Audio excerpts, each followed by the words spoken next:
Into the mind of a beginner. Oh my goodness, we're playing a 400. This is crazy. All right, we better play the London system. Last time we played the London, we got England gambited. And they're trying to go for the Caro-Kann type structure, which doesn't really, it's not really a thing against d4, but you know, you can still do it. Okay, they didn't. Okay, so against something where your opponent's not taking control of the center, in the London specifically, you can just push this pawn here. You can also play e4. I can't remember the last time we actually had a good London game, so let's just play the London as is. If they push the e-pawn, we just win it. Okay, our opponent goes knight d7. This is typically not a great way to set up your pieces. You usually want your knight on this square, and you want a pawn here. The reason the knight isn't so good here is because it's blocking the development of this bishop. Well, I guess not this way, but coming out this way anyway. And it's kind of blocking the queen, and you're also not doing really anything to help yourself castle. So that's why this is kind of a not so great move. But we can just continue with normal development. There's no reason to like try to punish it at this point. I guess what they're really trying to do is prepare this move. Is kind of what it seems like. But it like we just take and it's all fine. Now if they play this, then they'll really be showing their cards. Oh, they were preparing the c pawn push. I see, I see. So we can do a few things with this pawn. We can defend it and allow them to take us and rebuild our center. We can take it right away, which a lot of times I tell people to just like get rid of pawn tension as soon as possible. In this particular case, you don't really want to take a side pawn with a center pawn, like the D or the E pawns, because you're giving up control of the center. So I think I'd actually rather just like hold on to it like this and just sort of add a ton of protection to it. And this is a move we wanted to play anyway. So let's just play C3. Okay, so they just take, we can take with the C pawn, we can take with the E pawn. Doesn't really matter. If we take with the C pawn, it does open up for like this check. So I actually usually prefer to just take this way. Just because these checks are a possibility, and it's just like why would you annoy yourself with that? I don't know. Let's just take this way and see what happens. Oh, this is a great great instructive stream. I don't know why we're making that move. But let's make it anyway. So now just evaluating the position, we have two pieces developed. Our opponent has one, which is blocking in some of their other piece development. And okay, they have two. I imagine like a move like this or this is going to come because this bishop is now hanging. We don't really have to worry about that because we can just rock back. Although now this side is kind of opened up, so we won't be able to castle queenside at all. Do I really care about that bishop? I mean, they haven't even made that move yet, so maybe there's really no point in worrying about it. And there's honestly plenty of ways to save it, so maybe we just go with either the bishop out or the knight out. Typically, knights before bishops is like a good rule of thumb, so let's do that. I don't really see a difference between those two moves. We're just normally developing. All right, like I said. So we have a few options. Because they went towards the center and not towards the side of the board, we can just rock back and they're not covering the square anymore, and then this piece is just kind of chilling. Yeah. Don't really see why not. Rock it back. So the other mistake our opponent made is moving the knight or a piece twice in the opening. I'd be stressed too if I had to keep playing 400s. I know, it is stressful. If I lose, it's really embarrassing.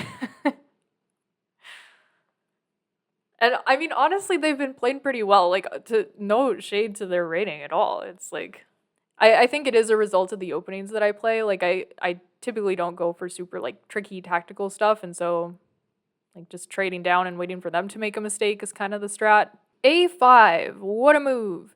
So they need to be developing their pieces. That's what the problem is with this particular setup. So we can deal with this in a few ways. We want to develop this bishop, so I'm just looking to see where we want to put the bishop. This seems like a decent move. It kind of forces them to have to waste another tempo defending this knight. I suppose they can just develop it like this. But then we start getting checks. But then the bishop comes out. But then we can move this bishop up. I don't know. This just seems like a decent attacking move, and then we just get to castle. And then their king is just in the middle of nowhere. So let's just do this. So they still have so many more moves before they're going to be able to castle. So if we can get our king out of the center, get a rook down this open file, whew. It's going to be a great attack. Knight b6 is annoying. Knight b6. Oh, like this?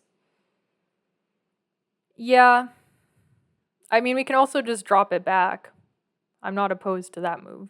It's essentially just forcing them to take another move to defend this knight. Okay, perfect. Actually, ooh. I'm kind of feeling to take this castle, get a rook on the open file. We can also delay taking this. But I mean, come on, like doubling the pawns in this, I mean, you can't make this up. Takes, castles, bishop out, rook in. I guess they do get to castle, to be fair. But then these pawns are just forever a liability for them. We could even give the check now, but they can block with the queen is the problem. Yeah, I think let's just castle. And then we'll worry about going after these targets. So the better move for our opponent in that position, instead of pushing the pawn, would be, yeah, to either bring the knight out here or out here. Just so if I take, then they can put a knight on this square again. It is kind of a bad square for the knight in general because it's just going to get kicked around, but it's better than having to refill with a pawn. All right, very nice. I'm thinking to bring this rook over right away. So then we're immediately threatening this move. If they castle, we'll figure it out. Okay, they did castle. Okay, so this is actually not so bad for them anymore, which is maybe a fault of mine, but other than the doubled pawns and this random pawn and this poorly developed knight, they're actually not doing too bad.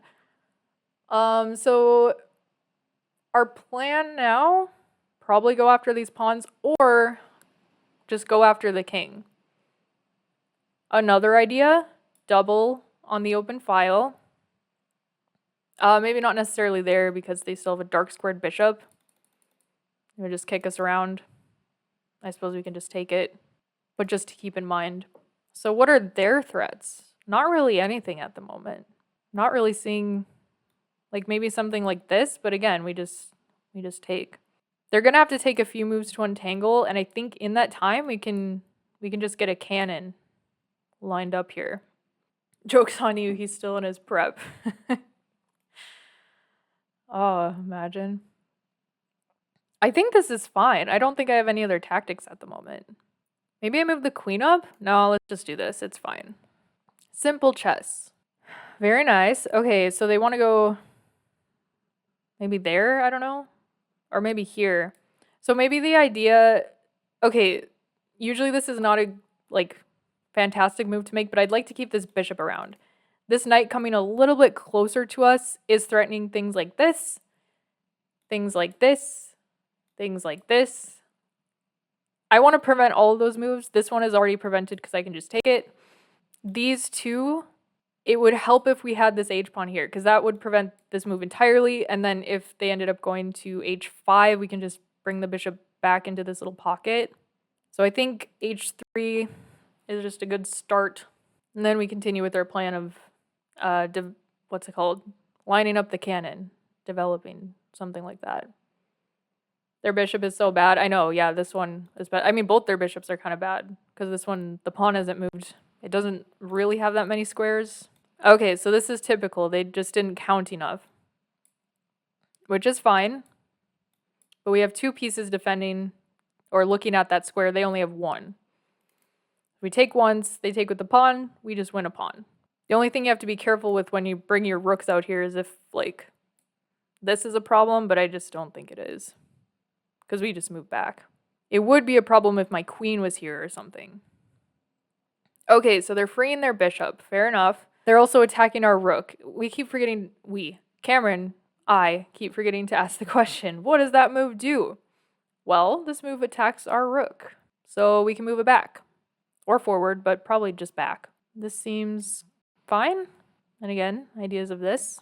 Okay, this is a pretty good square to develop the bishop. What does that move do? It just kind of cuts into our position.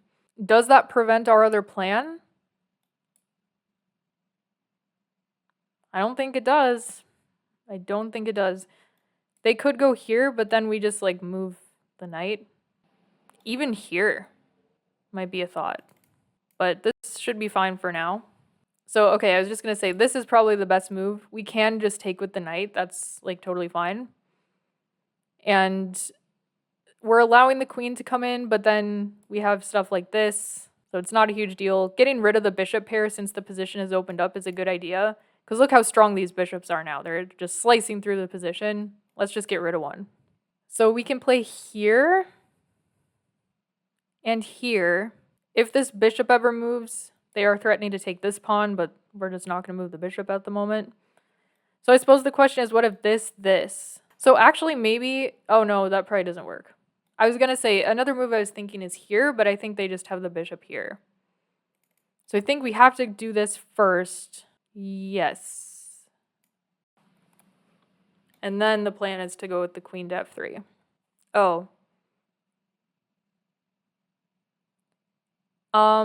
So this is, again, just counting. So takes, and we have checkmate. Sag. But, I mean, that's the mistakes that happen at this level. Yes, before that, they were playing very well for their rating. Yeah, it's just a matter of counting. That, I mean, the puzzles that you see at this level are instances of this, and they come from real games, where people just, like, they don't count all the way. They count one move, but they don't count both the moves. So it happens. We can review that game. I have been saying let's review the games. This is the best move? Is this like theory? Does anybody know? I've never seen this. C6, D6, and then this is the best move. And I was saying this was a terrible move. And it's actually not so bad. But then, okay, so yeah, that's the problem. So what's their best move here? Oh, so it's just like a different move order to get to like a King's Indian type thing. Very strange. Anyway, that's not what happened in the game. So this was fine. This was best. This is all good. Okay, this was a mistake that I did not capitalize on. What do they want here? Oh, just immediately doubling? I guess that's fair. I guess I just thought, what if this? Then you have this, probably? Bishop takes d6. Yeah. That's not a brilliant. Are you serious? This does not seem like it should be designated a brilliant. You're just winning a pawn. There's a, like, it's, am I crazy? It seems so obvious. Brilliants are scaled by elo. Oh, so no wonder I never get good brilliants anymore. Makes sense. I'm just too good.